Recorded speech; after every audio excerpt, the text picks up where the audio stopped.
so excited to show you the brand new Seed Packet Cross Stitch Club at Fat Quarter Shop. So let's talk a little bit about what it is.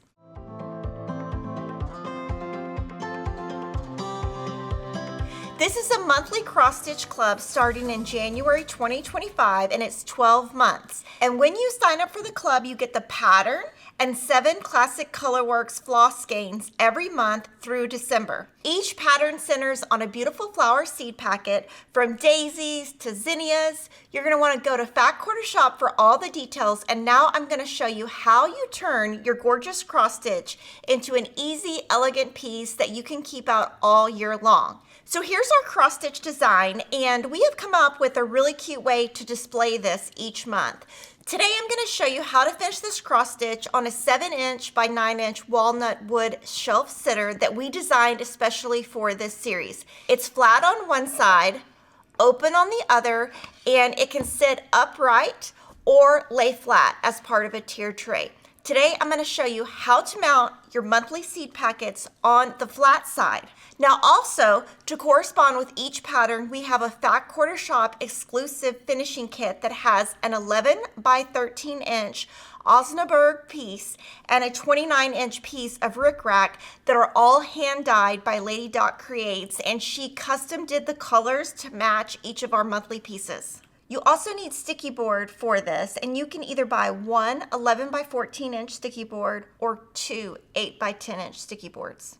So now let's turn our cross stitch piece into a fully finished piece. So we're going to start with our finishing of our cross stitch piece, and for the supplies we're going to be using sticky tape, scissors, a friction pin for marking, a stiletto, a regular rotary blade, and then we're going to be using a scallop rotary blade in a minute, and it's going to be super cute. We stitched our piece on 14 count Aida in the natural color by Witchell, and we want to mark 1/4 inch away from the edge of the piece. That actually equates to 3 squares. 1, 2, 3. So I'm just going to draw the line. Now I'm using a friction pin. This will disappear with heat later. Don't use a pin that won't disappear. That would not be good. By using the squares instead of the ruler as your measuring point, this will straighten out your piece if when you were stitching it came out crooked. So again, 1/4 inch away from the very furthest stitch, and that would be 3 stitches if you're using 14 count. So from here, you're going to want to measure your piece from line to line, and that comes out to 5 5/8 by 7 5/8. And so from there, I took my sticky board. This is press on sticky board, and I cut it the exact size. So it's 5 5/8 by 7 5/8. That's your first step. Then you're going to take your piece and pull the sticky part off and put a piece of batting on it. The batting we're using is 80/20, which is a really good weight. You don't have to use batting if you don't want to, but I love the puffiness that it provides. You just want to stick that down, make sure it's nice and flat, and then you're going to trim with your rotary cutter the edge of the batting. And when I'm working with cross stitch finishing, the rotary cutter and the scissors I use, they're used just for cross stitch finishing because they're going to get, the blades are going to get used up more. There's going to be stickiness everywhere. So I do use a separate rotary blade and scissors for my quilting versus my cross stitch. So now that we have this done, I'm going to go back to my cross stitch piece, and from that drawn line, I'm going to cut 1 inch away. It doesn't have to be cut exactly, but you do want to have about 1 inch away from the drawn line. And so now what we're going to do is we're going to put this on the back, and what we really want to do is we want to pull back. What you can do here is kind of crease where your drawn lines are, and that will help you see where the drawn lines are. And with Aida, and especially this natural, it's super like thick and crunchy, so you'll actually really see these creases really well. If you're working with linen or something a little bit looser, it might not work as good.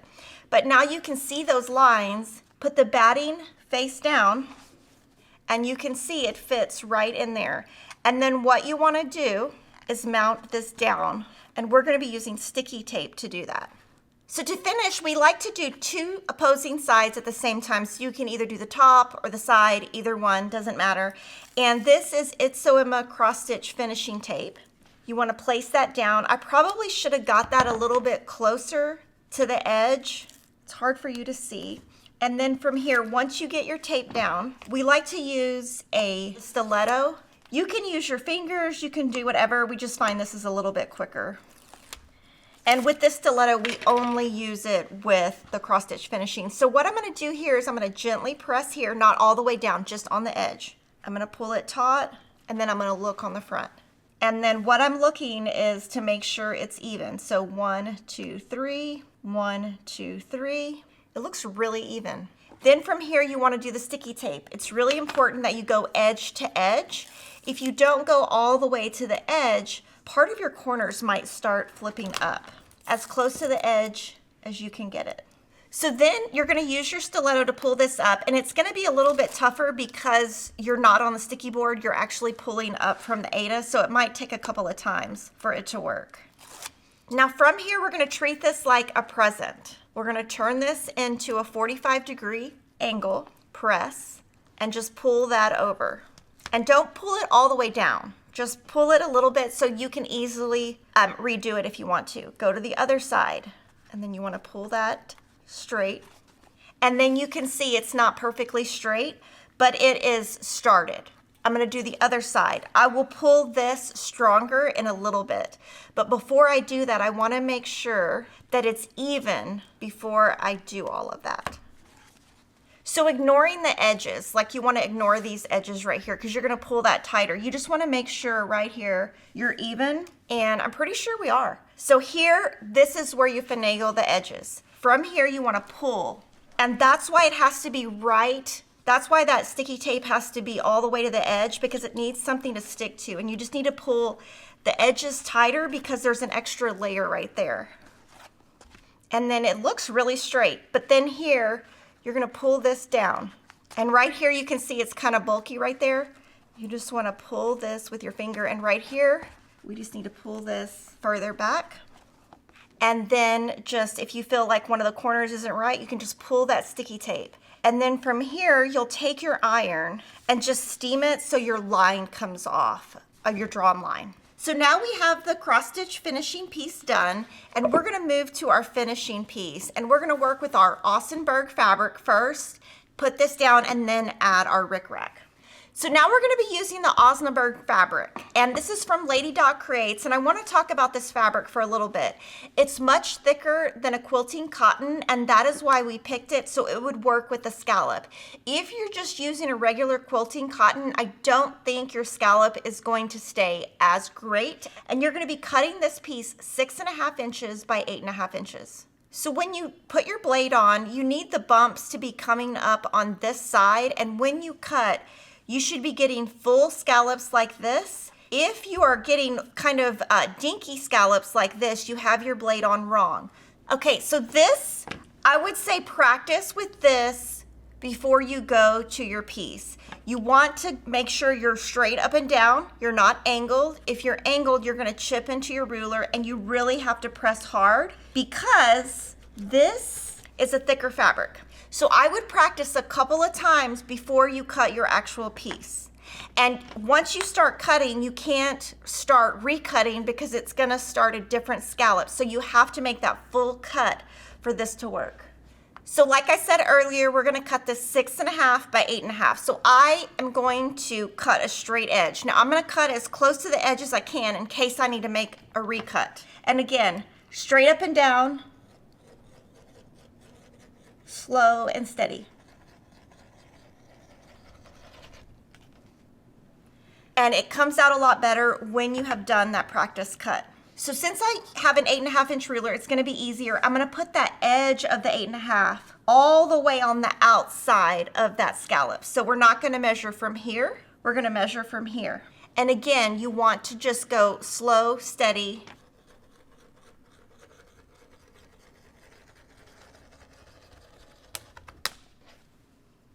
Then what we want to do is do 6.5 inches. So again, I'm going to start with a 6.5 inch ruler, and I'm going to go, of course, as close to the edge as I can in case I make a mistake. Just going to line this up straight, slow and steady.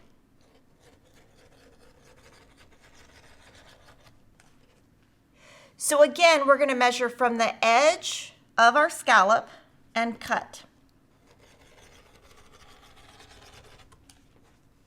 And then you can see some of your edges don't come out perfectly round. Like this one is round, these two are not. So when I'm finishing, I'm going to put the prettiest side on the top left. And what you can do is do a little finessing.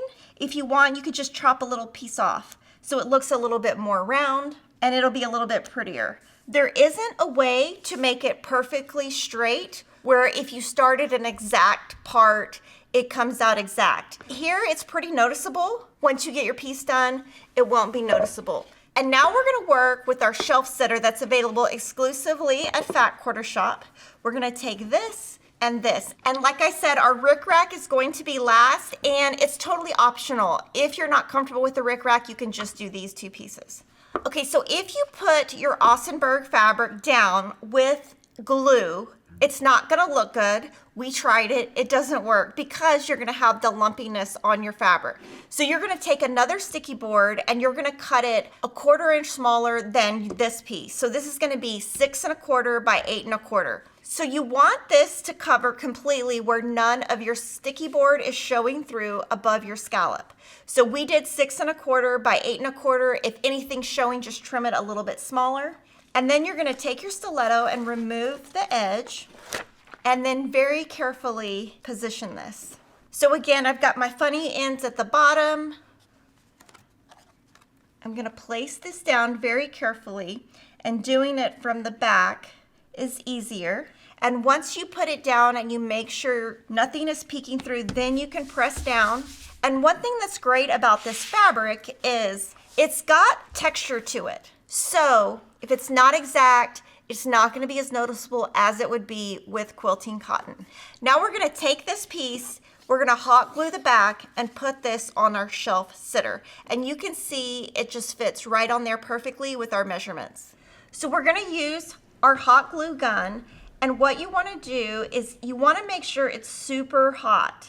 Go around the edge. You probably could get a little bit closer to the edge than I'm getting. You don't want to go all the way to the edge because it is going to squeeze out, and you don't want it to squeeze out. And then I'll just squiggle in the center. And you want to go as fast as you can before it starts drying on you. And then you want to carefully not burn your fingers. Place this on here. And here, what you could do is you could put a book down just to get it nice and flat. But it should be nice and hot, and you just want to make sure there's some pressure there and let it sit about 20 minutes before you move to the next step. So to add the rickrack, I want to start on the bottom row, not on the top. So I'm going to flip this over and I'm going to start about right here. I'm going to leave this because I'm going to clean this up later. And what you want is from the front, you want to be able to put that right there where you see the peak. If you go like this, you're going to start seeing holes, and that's too far. You don't want to see any of those holes. So you want to be about right here. So you have to go really slow. Now we found this brand new mini glue pen. It is a very fine tip, and this is very helpful to use. You just use it like a pin. And you just want to put a tiny bit down and then place your rickrack. And like I said, you just want to show a little bit, and you want to let that dry before you keep going. And again, I'm going to clean this up when I get back to the other side. So I'm going to let that sit a little bit. Look at the front, make sure it looks nice. So to go around the corner, you can just do this, or you can flip. Look at the front before you do it. Make sure it looks okay. And then you can either do glue along the entire side or halfway. I'm going to do halfway. And you're just going to keep doing the same thing all the way around, and then when I come back, I'm going to show you how to finish this. So this is how it looks, and like I said, I left that little edge hanging. What you want to do is from here, you want to take your scissors that are sharp, not your sticky scissors, and just chop off that little edge that's ravelly, and you want to attempt to just cover over it slightly, and then just cut right here, and it's just overlapped slightly right there. And since it's on the bottom, you're not gonna notice it as much. That's why I said start on the bottom. So now we have our pieces, and all that's left is to put the cross stitch piece with the rec rack on the top, and that looks so cute. And like I said, not all of your scallops are gonna line up, and at this point you just don't see it. At first I was super trying to get everything to match, and it doesn't work, and it looks so cute just like this. So I'm gonna move this out of the way. Now, when we attach the rec rack, we use the fine tip glue gun. Now, when we do this part, I'm just gonna use a regular glue gun because more glue is gonna come out. In the video description, we have linked all of the products we used in this video if you wanna do exactly like we did. And again, go around the edge, squiggle in the inside. And one thing that's really helpful that I didn't bring up is having a sticky board on the side that you can just put your dried glue on so it doesn't get on your mat or anything like that. And before you press down, you just want to make sure it looks nice and straight, and then you're going to want to press that down. And you're going to want to let that dry for about 20 minutes. And like I said, this can either sit up, down, it's super versatile, and we think the color of this wood really matches all 12 that are in this series. So to go over this again, this pattern is available as a pattern. It is available as a club at Fat Quarter Shop. These two items are available as a finishing kit, and the sitter is also available at Fat Quarter Shop. Now this finishing kit is hand dyed by Lady Dot Creates, so we have a certain number in stock. When they sell out, we'll reorder, and it will be 1 to 2 months in between. And basically we've ordered as much as she is able to produce, and then we will reorder and get them in as soon as she's able to produce them. She does do these by hand. It's not mass produced, so it will take a little bit longer when this sells out, but they will come back in stock. So that is how you finish the Seed Packet Monthly Club on our shelf sitter with our finishing kit. I hope you love this finishing, and I'll see you next time.